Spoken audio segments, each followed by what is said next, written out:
Assalamu alaikum students. I'm Samra Abdul and it's BS Math second semester class and it's the 7th lecture of linear algebra and its application, right? And these are the recommended books. Last lecture में आप लोगों ने पढ़ा elementary row operations के बारे में। कौन से हैं, 3 हैं एलिमेंट्री रो ऑपरेशंस, वो कौन से हैं, रो इक्विवेलेंट मैट्रिसेस क्या होते हैं, and how to find the inverse of a matrix. 2x2 matrix का भी इन्वर्स निकालना सीखा और 3x3 मैट्रिक्स का by using elementary row operations आपने इन्वर्स फाइंड आउट करना सीखा। और उसके अलावा कुछ क्वेश्चन भी मैंने आप लोगों को करवाए थे। तो आज भी आज के लेक्चर में भी कुछ क्वेश्चंस करेंगे उन रिज़ल्ट से रिलेटेड जो हम लोगों ने लास्ट लेक्चर में डिस्कस किए। तो फर्स्ट क्वेश्चन है आपका, for a non singular matrix A show that, मतलब एक नॉन सिंगुलर मैट्रिक्स एक ऐसा मैट्रिक्स जिसका इन्वर्स एग्जिस्ट करता है, उसके लिए आपने ये 5 रिजल्ट्स हैं जिन्हें प्रूव करना है। उसमें से नंबर 1 ये है, ए एन का inverse is equal to A inverse की पावर एन। ये छोटे छोटे थेरम्स आप कह लें या रिजल्ट्स कह लें, क्वेश्चंस की फॉर्म में है और ये आसान और इम्पॉर्टेंट है। तो ए एन का इन्वर्स यानी आप पावर लेने के बाद इन्वर्स ले लें या इन्वर्स लेने के बाद पावर ले लें, आपका जो आंसर है वो सेम आएगा। तो इसका सॉल्यूशन है कंसिडर ए एन का इन्वर्स।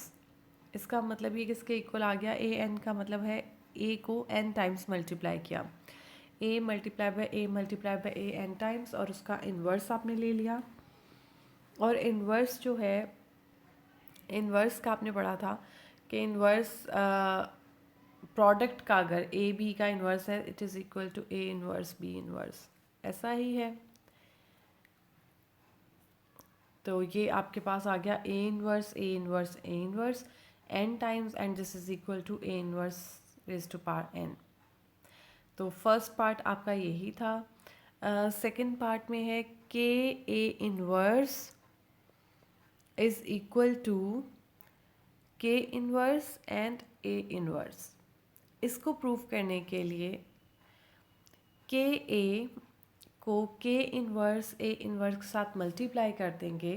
कंसिडर करेंगे हम के इन्वर्स ए इन्वर्स, और अगर इसकी प्रोडक्ट आइडेंटिटी के इक्वल आ जाती है, इट मीन्स के ए का जो इन्वर्स है it is equal to k inverse A inverse. अब इसके लिए यहाँ पर ये ख्याल रहे कि k is any non zero scalar और A is a matrix here. तो प्रोडक्ट लेंगे, के ए को लिखा जा सकता है ए के, ठीक है। अब आपने जो एसोसिएटिव लॉ मल्टीप्लिकेशन में होल्ड करता है, के इन्वर्स कर दिया। अब के इन्वर्स कोई आइडेंटिटी एलिमेंट बन जाएगा, ज़ाहिरी बात है। और आइडेंटिटी एलिमेंट को किसी के साथ भी मल्टीप्लाई करें आइडेंटिटी ही आता है। सॉरी, आइडेंटिटी एलिमेंट को किसी भी मैट्रिक्स के साथ आप मल्टीप्लाई करेंगे तो उस पर कोई फ़र्क नहीं पड़ेगा। तो A inverse is equal to identity matrix. तो ये आपका आ गया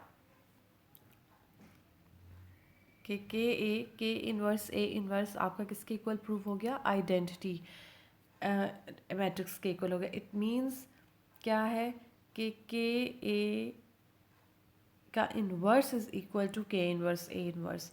ये वो डेफिनेशन जो थी ना इन्वर्स की, वो यूज़ की गई है कि if A B is equal to B A is equal to I, then B is the inverse of matrix ए।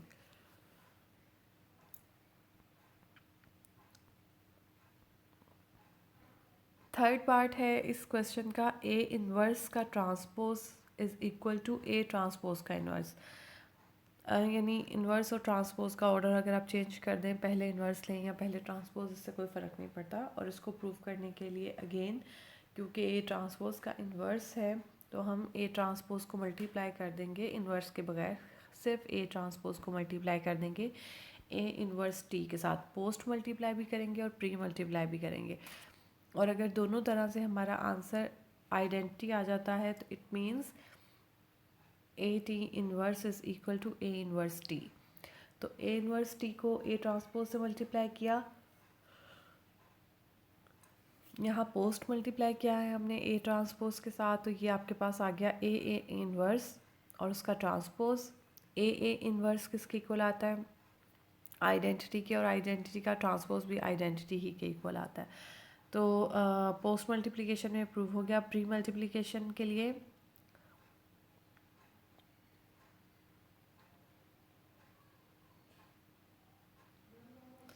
एक साइड पे आपने लिया ए,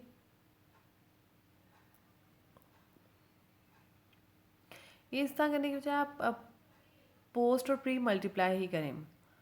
जैसे A inverse T A T है ना, आप कंसिडर करें ए टी और ए इनवर्स टी, ठीक है। और उसको जब ट्रांसपोज अच्छा, ट्रांसपोज का एक रिजल्ट आपने याद रखना है, ए बी का transpose is equal to B transpose A transpose. अच्छा, इनवर्स में भी ऐसे होता है।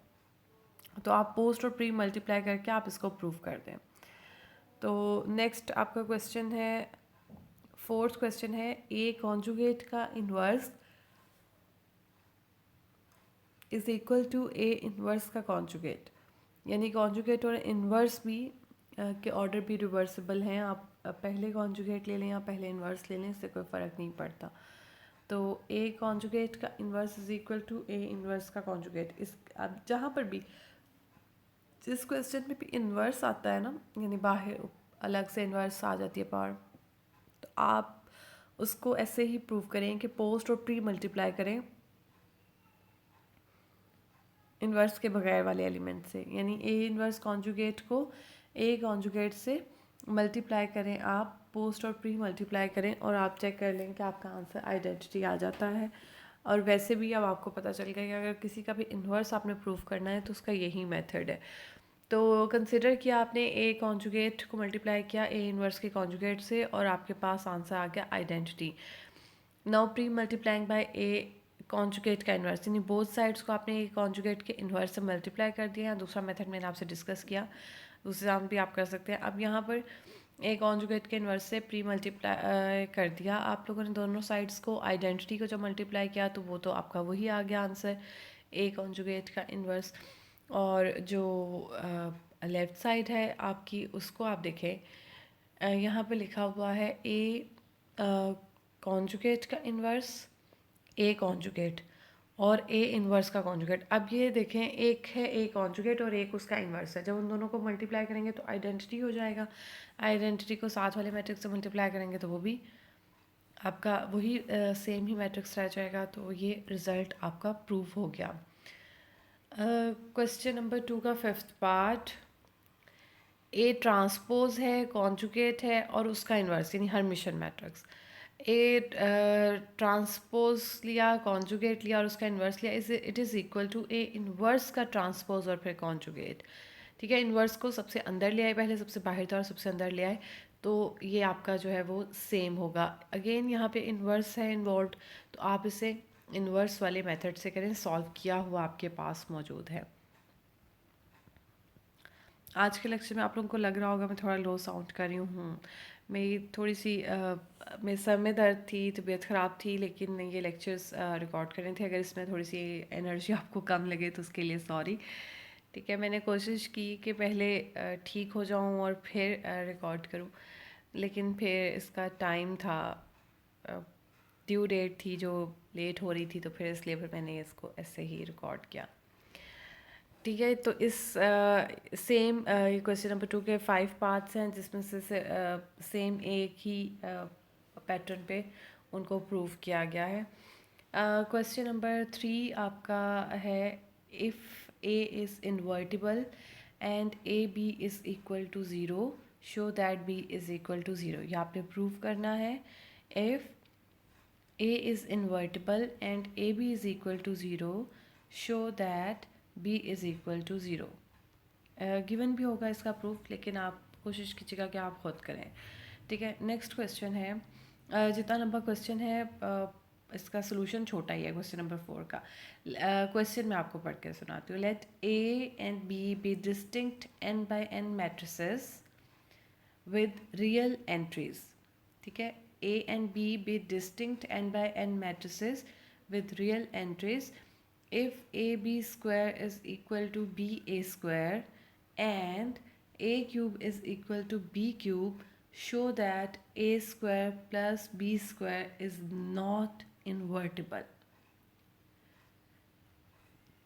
जो चीज़ें गिवन है वो ये है कि A and B are distinct, यानी अलग अलग हैं, स्क्वायर मैट्रिसेस हैं ऑफ ऑर्डर एन, और इनके अंदर रियल एंट्रीज हैं.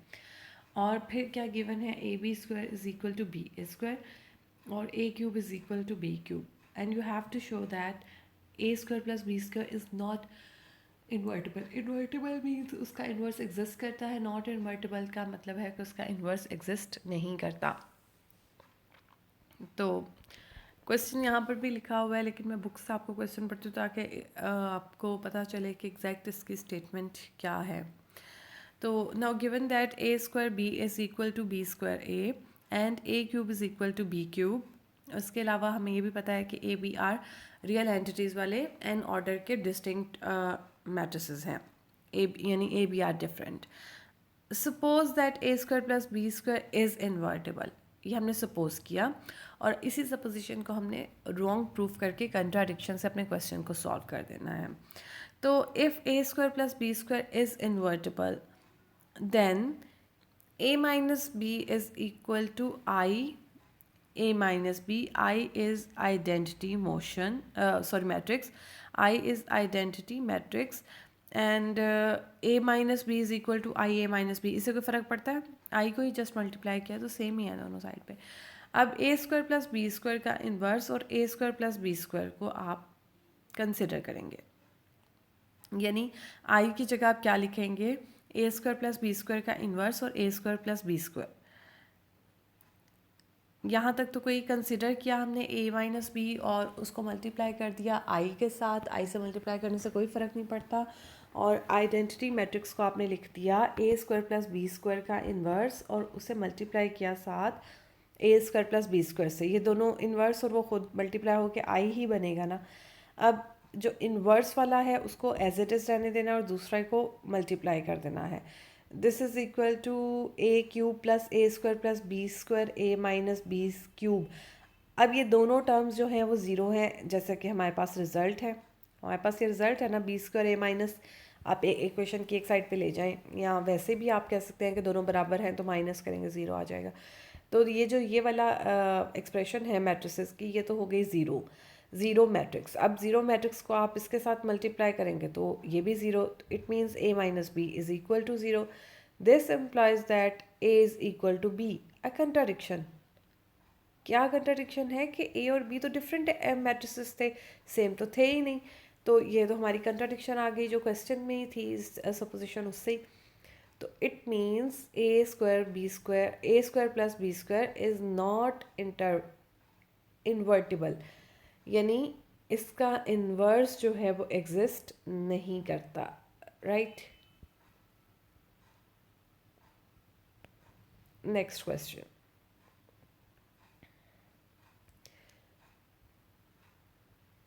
जी, ये क्वेश्चन नंबर 3 जो मैंने आपसे कहा था आपने खुद करना है, ये सॉल्व हुआ हुआ है यहाँ पर. एलिमेंट्री रो ऑपरेशंस मैंने लास्ट लेक्चर में बहुत क्लियरली समझाया आपको. क्या होते हैं रो इक्विवेलेंट मैट्रिसेस, क्या होते हैं एलिमेंट्री मैट्रिसेस, किसे कहते हैं. The matrix E obtain by applying one elementary row operation to identity is called an elementary matrix. ठीक है, यानी इससे कोई एक आप उस पर ऑपरेशन करते हैं तो उससे जो हमें मिलता है वो एलिमेंट्री मैट्रिक्स होता है. एचेलन फॉर्म क्या है, अच्छे से एक्सप्लेन किया था. रिड्यूस्ड एचेलन फॉर्म क्या है ये भी मैंने समझा दिया हुआ है. अब इससे एक्चुअली हम लोगों ने इससे रिलेटेड क्वेश्चंस करने हैं. ठीक है. If a super matrix A is reduce to the identity matrix by a sequence of elementary row operation, the same sequence of operations performed on the identity matrix produces the inverse of A. ये इससे related questions आपको करवाए थे. ये इसका proof है. ये proof जो है ये आप साथ कर लें, आपके लिए ज़्यादा बेहतर है. ये एक थ्योरम है और इसका प्रूफ थ्योरम क्या है क्लियरली स्क्रीन पे नज़र आ रहा है. आई डोंट थिंक सो इसमें कोई प्रॉब्लम आपको आएगी. थ्योरम क्या है, if a square matrix A is reduced to the identity matrix by a sequence of elementary row operation. The same sequence of operations performed on the identity matrix produces the inverse of A. ये result use करते हुए हमने कल inverse find out किया था matrix A का. अब इस रिज़ल्ट को प्रूव कर रहे हैं बाय दिस थ्योरम. थ्योरम आपका ये कह रहा है कि अगर आप ए पे कोई आप रो एलिमेंट्री रो ऑपरेशंस लगाकर उसको आइडेंटिटी मैट्रिक्स बनाते हैं और सेम वही रो ऑपरेशंस आप साथ साथ किसी आइडेंटिटी मैट्रिक्स पे लगाते हैं तो जो आइडेंटिटी मैट्रिक्स है वो ए का इन्वर्स बन जाता है. तो प्रूव करने के लिए consider identity is row equivalent to A. ठीक है, यानी identity is row equivalent to A या A is row equivalent to identity matrix. This implies that I is equal to ER minus 1, ER minus 2, so on E2, E1. E क्या है? Elementary matrices. ये पहला elementary matrices है identity पे एक दफ़ा आपने कोई ऑपरेशन किया elementary row ऑपरेशन, फिर दूसरी दफ़ा एलिमेंट्री रो ऑपरेशन किया and so on R times आपने एलिमेंट्री रो ऑपरेशंस उस पर किए मल्टीप्लाइड बाय ए. और ये रिज़ल्ट ये जो रिज़ल्ट है कि अगर आप किसी मैट्रिक्स पे कोई एलिमेंट्री रो ऑपरेशन करते हैं, मैंने लास्ट लेक्चर में आपको ये थ्योरम थ्योरम की जस्ट स्टेटमेंट थी और क्रॉडरीज थी और मैंने आपको ये कहा था ये रिज़ल्ट इंपॉर्टेंट है, आपने याद रखना है. ठीक है, यानी अगर किसी पे आप करते हैं ए पे, यानी आपने कोई परफॉर्म ऑपरेशन किया एलिमेंट्री रो ऑपरेशन, साथ ही वो एलिमेंट्री रो ऑपरेशन आपने आइडेंटिटी एलिमेंट पे किया और आइडेंटिटी मैट्रिक्स पे किया और उसको ई बना दिया, तो आपका जो ए है अब वो रिजल्टिंग बी और ई को मल्टीप्लाई करके बन जाएगा. ठीक है, आप चाहे इसको सॉल्व करके देख लीजिएगा. ए मैट्रिक्स और आइडेंटिटी मैट्रिक्स लिखा, दोनों पे सेम रो ऑपरेशन किया. अब आप उन दोनों को मल्टीप्लाई करेंगे तो आपका क्वेश्चन वाला मैट्रिक्स बन जाएगा. ठीक है, यही रिजल्ट यहाँ पर यूज़ किया है कि जाहिर बात है अगर ये इसके इक्वल होगा तो ये इतने मैट्रिसेस को मल्टीप्लाई करेंगे, क्योंकि आर हमने ऑपरेशंस किए ना तो फिर आई को ए बनाया, तो उन आर मैट्रिसेस को मल्टीप्लाई करेंगे ए से तो ही हमारा आई बनेगा. where AI are suitable elementary matrices. ठीक है, post multiplying both sides by A inverse, तो A inverse से दोनों साइड्स को मल्टीप्लाई किया, this is equal to A inverse और यहाँ पर आ गया आइडेंटिटी मैट्रिक्स.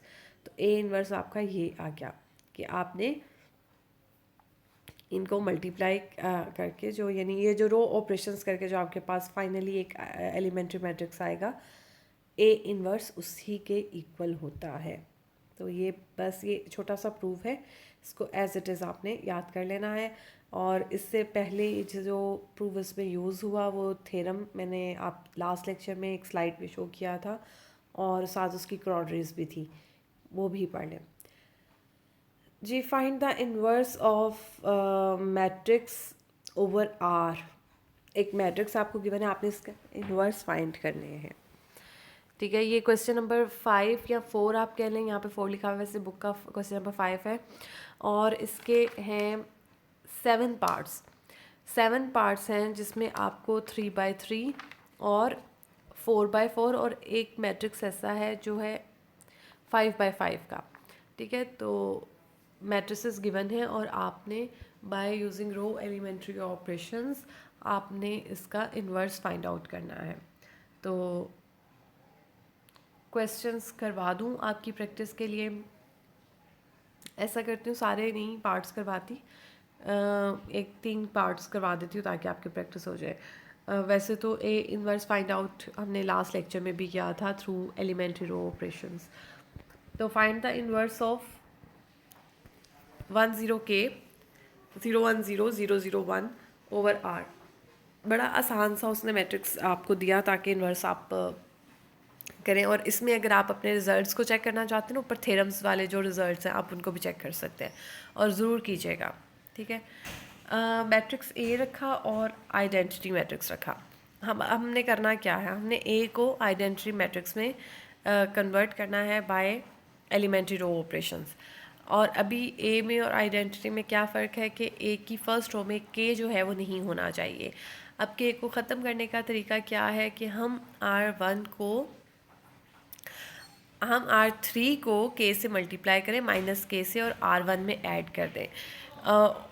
लास्ट जो आपका लेक्चर था उसमें मैंने आपको स्टेटमेंट्स लिखवाई थी और मैंने आपसे कहा था नोटेशंस भी, सिंबल्स भी यूज़ कर सकते हैं आप अपने ऑपरेशंस बताने के लिए कि आपने क्या एलिमेंट्री रो ऑपरेशन किया है। तो यहाँ पे सिंबल्स यूज़ हैं, आप ये भी यूज़ कर सकते हैं और वैसे भी लिख सकते हैं। ज़्यादा बेटर है कि आप ये फॉर्म यूज़ करें क्योंकि उससे आपका टाइम बचेगा। मैंने पहले वो इसलिए करवाई थी ताकि आपकी जो आपको समझ अच्छे से आ जाए कि आपने इस स्टेप में किया क्या। ठीक है, अब हमारी काफ़ी प्रैक्टिस हो गई है तो अब हम इस तरह से इसको लिख सकते हैं। तो माइनस के R3 प्लस R1, यानी R3 को माइनस के से मल्टीप्लाई किया और R1 में ऐड कर दिया और आपका A बन गया एक आइडेंटिटी मैट्रिक्स। सेम यही प्रोसीजर आपने I पे किया और आपका I क्या बन गया 1 0 माइनस के 0 1 0 and 0 0 1 and it is the inverse of A। और बाकी जो आपने रिजल्ट्स दो थ्योरम्स में लिखे हैं आप उन्हें चेक भी कर सकते हैं इस क्वेश्चन के थ्रू, आसान होंगे। नेक्स्ट क्वेश्चन, नेक्स्ट पार्ट जो है उसमें भी ए बहुत आसान सा है, आपने उसे आइडेंटिटी में कन्वर्ट करना है। हाँ, इसमें एक चेंज है, रो इंटरचेंज कर लें।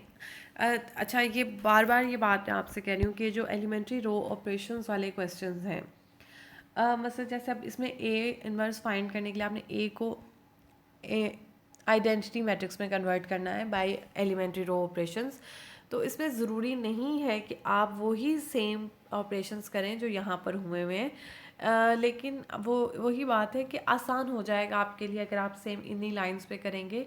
लेकिन ये याद करने की ज़रूरत नहीं, आपने जस्ट क्वेश्चन को समझना है, समझ के अपने क्वेश्चन को आपने सॉल्व करना है और उसमें आपको जो आपको लगता है कि मुझे ये वाला मैं स्टेप पहले कर लूँ या बाद में कर लूँ, इससे आपका क्वेश्चन रॉन्ग नहीं होगा। और समटाइम्स ऐसा होता है कि कोई स्टेप आगे पीछे करने से आपका क्वेश्चन आसान और मुश्किल हो जाता है, बस ये फ़र्क पड़ता है। बाकी क्वेश्चन सॉल्व हो जाएगा और वो सही भी होगा। लेकिन कुछ चीज़ें ऐसी हैं, मसलन जैसे अभी देखिए मैंने क्वेश्चन देखते ही कहा कि इसकी रोज़ की पोजीशन चेंज करनी पड़ेगी और उसके अलावा ये तो बिल्कुल आसान सा आइडेंटिटी मैट्रिक्स ही बना हुआ है। इसकी सिर्फ रोज़ की पोजीशन इसको इंटरचेंज करेंगे और माइनस कॉमन ले लेंगे। ठीक है, सेकंड पार्ट आसान है, आपने खुद करना है। और ये साथ, अच्छा ये साथ जो लिखा हुआ है ये ध्यान से ये आपने एज इट इज़ लिखना है। ये लिखना ज़रूरी है कि आपने क्या एलिमेंट्री रो ऑपरेशन किया है क्वेश्चन में। ठीक है, वो आपकी मर्ज़ी है, आप इंग्लिश में स्टेटमेंट लिखें या इस तरह से नोटेशंस में लिख लें। थर्ड पार्ट में एक मैट्रिक्स गिवन है और आपने इसका इनवर्स फाइंड आउट करना है। ये 3 by 3 मैट्रिक्स है और हाँ ये थोड़ा है, इसमें ज़्यादा काम करना पड़ेगा इसको आइडेंटिटी बनाने के लिए। 23 मिनट्स हो गए हैं।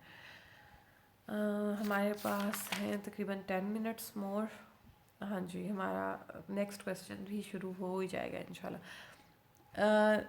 थर्ड पार्ट है -1 2 -3 2 1 0 4 -2 5। अब जैसे ये देखें, इस क्वेश्चन को देखते ही आपने सबसे पहले क्या करना है, आइडेंटिटी की फर्स्ट रो का फर्स्ट एलिमेंट 1 होना चाहिए। तो यहाँ पर 1 नहीं है, -1 है, आपने सीधा इसको माइनस से मल्टीप्लाई कर देना। अब ये तो सबने यही करना है ना, इसका कोई ये तो नहीं कि आप कहें कि जी मुझे नहीं ख्याल है, नहीं आना चाहिए। आपको भी इन्हीं लाइंस पे सोचना चाहिए कि जब मुझे फर्स्ट रो का फर्स्ट एलिमेंट 1 चाहिए तो मैं उसको माइनस से मल्टीप्लाई कर देता हूँ। ये आपके पास आ गया 1 -2 और 3, फर्स्ट रो बन गई, सेकंड और थर्ड रो आपने एज इट इज़ लिख ली। अच्छा, इस क्वेश्चन में जो है एक जो है स्टेप को एक नेक्स्ट जो आपके पिछले दोनों क्वेश्चंस थे उसमें एक स्टेप को किया गया है, एक ऑपरेशन एक स्टेप में। ठीक है, मैंने आपसे लास्ट लेक्चर में भी आपको कहा था आप दो भी एक में कर सकते हैं, अपनी आपकी आसानी के लिए है कि अगर आपको जिस तरह आसान लगता है।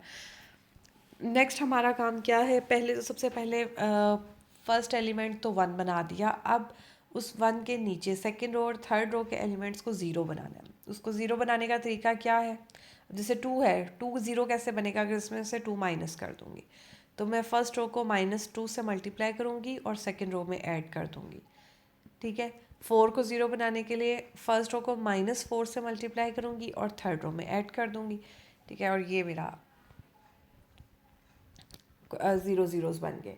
1 - 2 3, 0 5 और -6, 0 6 और -7, ये मैट्रिक्स बन गया। अभी इसमें और आइडेंटिटी में बहुत फ़र्क है, ठीक है। और यही जो प्रोसीजर है ये हमने साथ साथ आइडेंटिटी मैट्रिक्स पर भी करना है, और आइडेंटिटी मैट्रिक्स की भी सेकंड और थर्ड रो जो है वो चेंज हो जाएगी 2 1 0 और 4 0 1 में।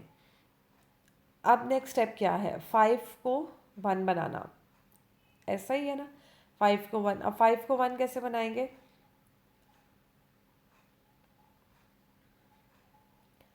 5 को 1 बनाने के अब दो आपके जहन में आएंगे कि एक तो ये कि आप इस रो को 5 से डिवाइड कर दें, ठीक है, आपका 1 बन जाएगा। लेकिन फिर आगे जो कैलकुलेशंस हैं ना आपकी बहुत मुश्किल हो जाएंगी, मतलब आपने वो इस 1 को यूज़ करना है, आपने R1 को भी इसमें ऐड करना है या R3 को भी करना है, तो वो मुश्किल हो जाएगा। उससे आसान तरीका ये है कि आप -R2 + R3 कर दें, ठीक है। -R2 + R3 आपने किया तो ये देखिए 6 - 5 1 हो गया, -7 + 6 -1 हो गया। ये देखिए आपकी रो कितनी आसान और स्मूथ सी होगी। 1 - 2 -3, 0 5 -6, 0 1 और -1, और सेम यही प्रोसीजर इस पर किया तो आपकी थर्ड रो बन गई 2 -1 और 1। अब इस थर्ड रो को सेकंड रो बना दें, थर्ड रो सेकंड रो बन गई। अब नेक्स्ट स्टेप क्या है, साथ साथ जो सेम प्रोसीजर आइडेंटिटी पे भी साथ साथ करते जाना है, बगैर सोचे कि उसका क्या बन रहा है, लेकिन बस आपने सेम प्रोसीजर रिपीट कर देना है, ठीक है। Elementary row operation. अब आपको चाहिए -2 की जगह भी ज़ीरो चाहिए और 5 की जगह भी ज़ीरो चाहिए। इसको करने के लिए मैं सेकेंड रो को 2 से मल्टीप्लाई करके R1 में ऐड करूँगी और -5 से मल्टीप्लाई करके R3 में ऐड कर दूँगी। और ये देखें मेरा मैट्रिक्स बन गया 1 0 1 0 1 -1 0 0 और -1। और सेम यही चीज़ जब मैंने इधर की तो मेरा मैट्रिक्स बना 3 - 2 2, फर्स्ट रो भी चेंज हो गई, second row as it is आ गई, और थर्ड रो भी चेंज होगी -8 6 और -5। और अब तो आसान ही काम है कि एक तो थर्ड रो वाला -1 है उसको 1 होना चाहिए, तो उसको आप माइनस से मल्टीप्लाई कर दें, थर्ड रो को इधर वाली भी को भी कर दें। और अगला स्टेप ये है कि इसके ऊपर इस कॉलम में सारे ज़ीरोज़ होने चाहिए, तो बस ऐड और सब्ट्रैक्ट कर दें। और ये देखें जी, ये आपका आइडेंटिटी, ये रो इक्विवेलेंट हो गया ए जो है आइडेंटिटी मैट्रिक्स के, और आइडेंटिटी मैट्रिक्स रो इक्विवेलेंट हो गया इसके, और ये ही आपका ए इनवर्स है। क्लियर, चले ये फोर्थ पार्ट है, क्वेश्चन है, आपने खुद सॉल्व करना है।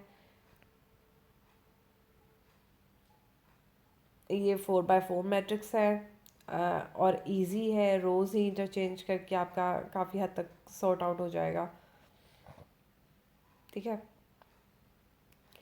अच्छा, ये पार्ट जो है इसमें ना क्वेश्चन तो ये भी आसान है लेकिन इसमें आयोटाज हैं, तो इसलिए मैंने कहा था ये क्वेश्चन मैं आपको करवा दूंगी। तो मैट्रिक्स है आयोटा -1 2 आयोटा 2 0 2 -1 0 1, 3x3 का मैट्रिक्स है, और आपने इसका इन्वर्स फाइंड आउट करना है। 29 मिनट्स हो गए। तो इन्वर्स फाइंड आउट करने का वही मेथड आप साथ एक आइडेंटिटी मैट्रिक्स 3x3 ऑर्डर का लिखते और सेम प्रोसीजर जो है वो इस पर करते जाए।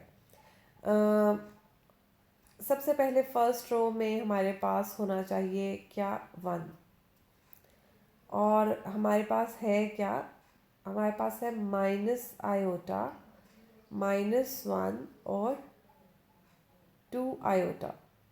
एक सेकेंड में क्वेश्चन आपको कंफर्म कर दूं कि आयोटा माइनस का है या प्लस का है।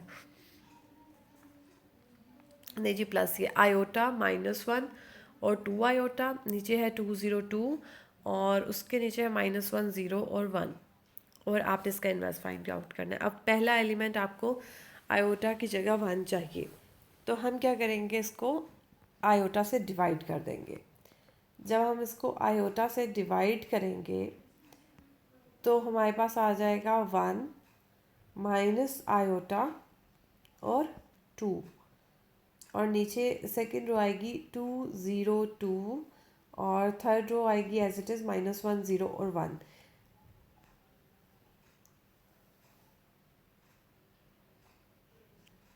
अच्छा, इससे आयोटा से हम लोगों ने डिवाइड नहीं किया, एक्चुअली हमने माइनस आयोटा से R1 को मल्टीप्लाई कर दिया है।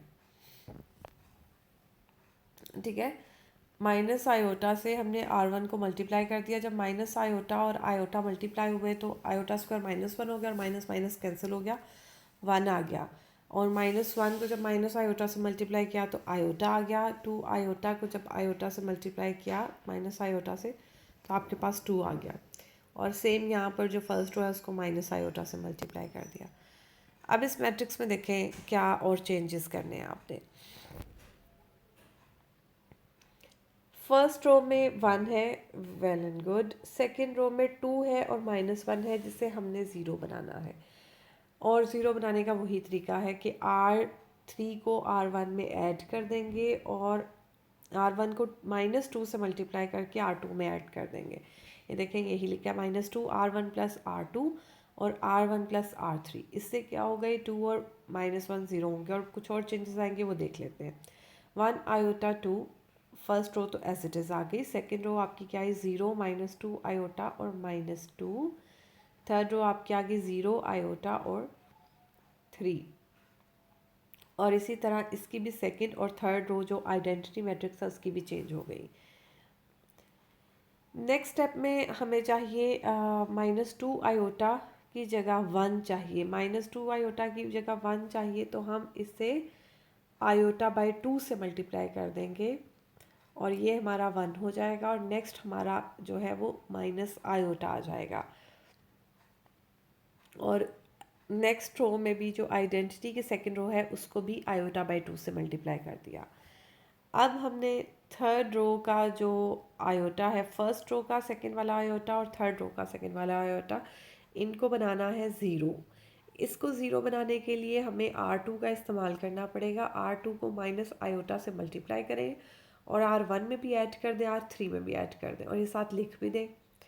तो ये आपके पास आ गया। और जो साथ वाला मैट्रिक्स है वो भी साथ साथ चेंज होता जा रहा है, आइडेंटिटी मैट्रिक्स जो एलिमेंट्री मैट्रिक्स हमारे पास आते जा रहे हैं।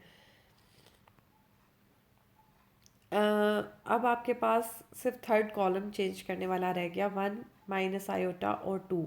एक तो सबसे पहले जो 2 है उसको आपने 1 बनाना है तो उसे 2 से डिवाइड कर दें। अब 1 और माइनस आयोटा रह गए तो इसको ज़ीरो बनाने के लिए सेम R3 को यूज़ करें और ये लें जी आपका आइडेंटिटी मैट्रिक्स बन गया। और साथ जो आइडेंटिटी मैट्रिक्स पहले था वो आपका A इन्वर्स बन गया और hence A inverse is equal to this.